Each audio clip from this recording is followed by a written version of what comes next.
Good morning, good evening, good afternoon, wherever you are, whenever you are. Thank you for watching my videos. Today, oh my God, I'm going to rant about NFTs. I have to, because when I saw this, I'm like, I've never seen anything like this. This don't make no sense. We have to be at the top of a market.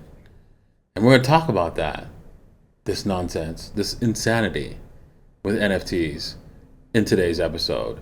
We're gonna do also some news about JP Morgan, right? We're gonna talk about also Twitter, giving the tips and the Lightning Network and so forth. But I think the NFT one is the news is going to be just number one here. And you know what? I'm going to be starting with that one first, that news article first, because it's just like, wow, wow. All right, well. We do this in front of a live studio audience. My name is Da Vinci Jeremy, and my website is davincij15.com. If you want to be a part of that group and watch it, and also have your questions answered, right, and have lots of fun, and also see what I'm trading, what I'm buying, you can do so, right, by heading over to www.davincij15.com and join the rest of us. Okay, so. We always look at the crypto bubbles. Right now, we're seeing a lot of red. That's giving us an opportunity to buy coins at a discount using the little lady strategy, right? I teach you exactly how to buy the lows and sell the highs. So why don't you head over to that website, www.davincicodes.net/videos, and learn how to buy the lows, because it's amazing how I just always seem to nail the lows. Let me just show you. Right here, right there. I show you how to nail these lows every single time. Like, how did I do that? And I show you how to do that. And so make sure you check out those videos, and you'll learn how to hit the lows and sell the highs. Okay. NFTs. I mean, I did some TikTok videos, and they haven't been published yet. Same with Chris. His TikToks have been published. He probably has mentioned it a few places as well. But this smells like the top of the market. A friend of mine minted a couple of these coins, these NFTs, and now, I mean, look at this nonsense, right? 888 Ethereum. 666 Ethereum. Let's assume those people are just priced it that high. This is $1 million $1 million worth of Ethereum here for this thing of squares or lines, really, basically, that you could do yourself. Okay, and you are now the proud owner of these nonsensical lines. Hey. You have $300,000 kicking around, you could have these lines too with more colors on them. Oh my God. Well, if she is watching and she could sell any of these for these prices, especially since she just minted it like 3 days ago, I suggest she do it. That's assuming that these prices are real.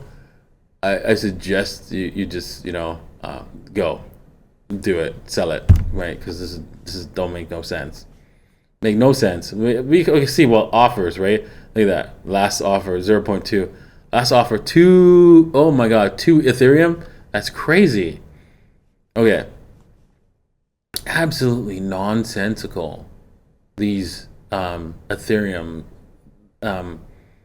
These NFTs, absolutely, right? I'm like, okay, I get it, right? I get it, right?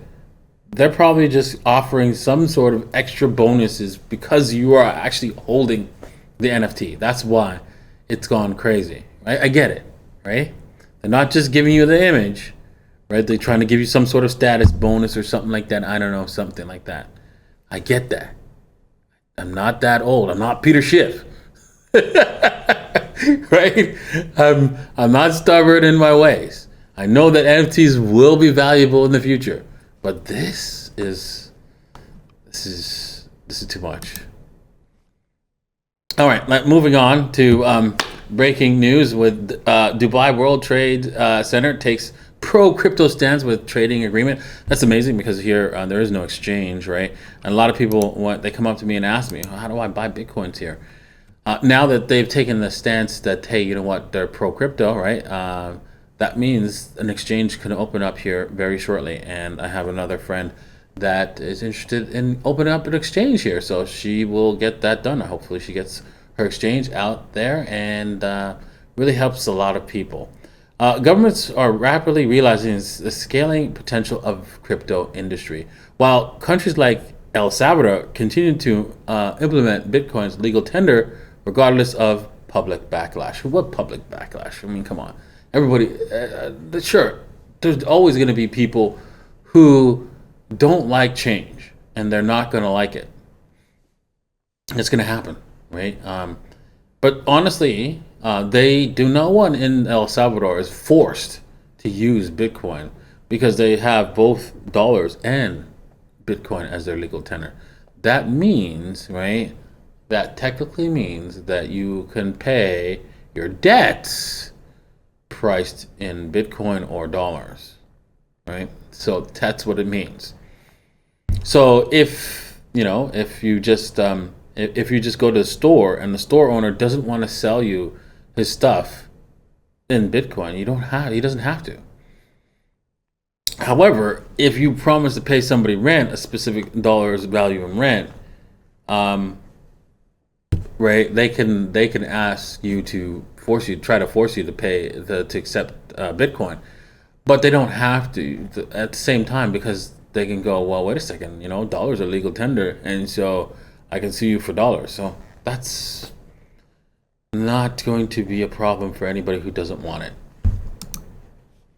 Okay, JP Morgan, Deutsche Bank oppose strict Basel rules for bank holding Bitcoin. Yes. Yeah, they create the rules and then they realize, oh, that's going to hurt me now. I was going to try to hurt Bitcoin, but now that I want in Bitcoin, that's going to hurt.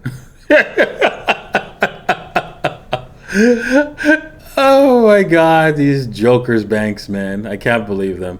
Right, 3 months after global banking regulators proposed strict new rules for traditional financial institutions seeking Bitcoin exposure, JP Morgan, Deutsche Bank, and other banking giants oppose what would require them to set aside $1 in capital for each dollar of BTC they own.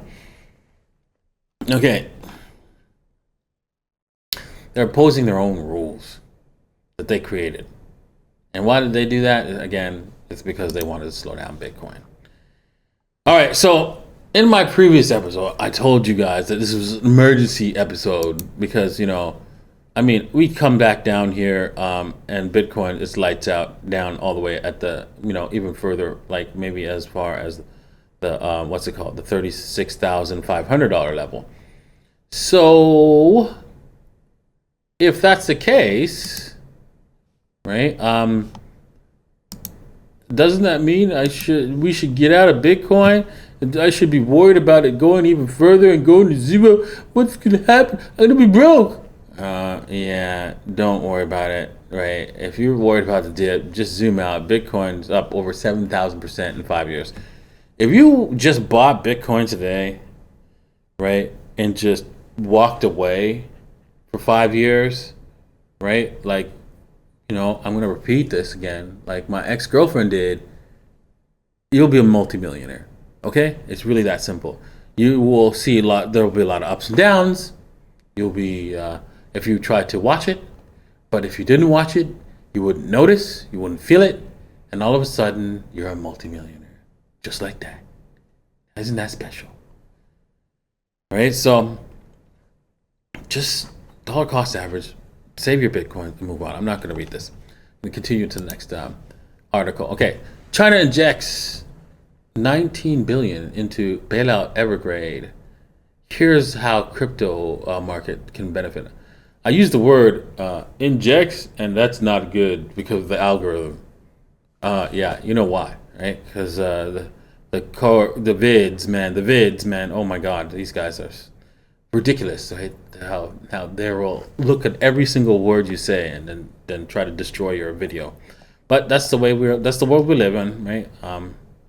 And that's how we have to deal with it. The Chinese real estate giant Evergrande has defaulted on his debt payment, and the fear of the company's payment default has led to a collectible slump in the financial market world. Okay, market world over. Okay, it was clear that this was going to probably be a bailed out. The reason why is because of derivatives, right? It was hard to say whether or not it was going to be bailed out, but it was most likely because I don't have a good clear look at the balance sheet and how big they are and what kind of agreements they have with the other banks, and then on top of that, what agreements, what derivative that those banks have with Evergrande. Now, what does that mean? Well, basically, there's ways, right, of organizing your company so that if you break down, right, you end up taking down everyone else, because you know the saying, right? If you owe $10 million to the bank and you can't pay, you've got a problem. You owe the bank $10 billion and you can't pay, the bank's got a problem. Well, it's more complicated than that, because, right, what the government could have done, if it was just a simple thing like that, what the government could have done is close Evergrande down and bailed out the bank. But it's more complicated than that, right? Because they've created these set of derivatives that not only, if they trigger, right? So, for example, let's just say Evergrande does not pay its bill, right? Does not pay its debt. It's not the person who's not getting paid that gets screwed. Gets screwed. It's all the people who took out insurance on Evergrande not paying its debt. It's sort of like, let's just say you have a $10 million home, and I took out fire insurance on your home, and so did 20 other people took out fire insurance against your home. So it's our benefit to burn down your house. And so if your house starts to burn down, right, and we all get paid, but that means the insurance company gets screwed and breaks down the insurance company. And that's how our system is like intertwined together. And they do these crazy things. So this is why they got the bailout, because they knew that if they didn't, it would trigger a lot of derivatives, which would cause a cascading meltdown effect. So we are on the cusp of a complete, absolute financial collapse. Just one mistake from the regulators to go, oh, that small company over there, what does it matter? Let them fail. And that's all it takes. And we're done. The whole system just faboosh. Oh my goodness, we are so close to the brink. All right, Twitter rolls out Bitcoin tipping worldwide verified NFT avatars. Okay, so what they're doing on Twitter is allowing you to, send money to your favorite, Twitter personality, and just tipping them a small amount of cash.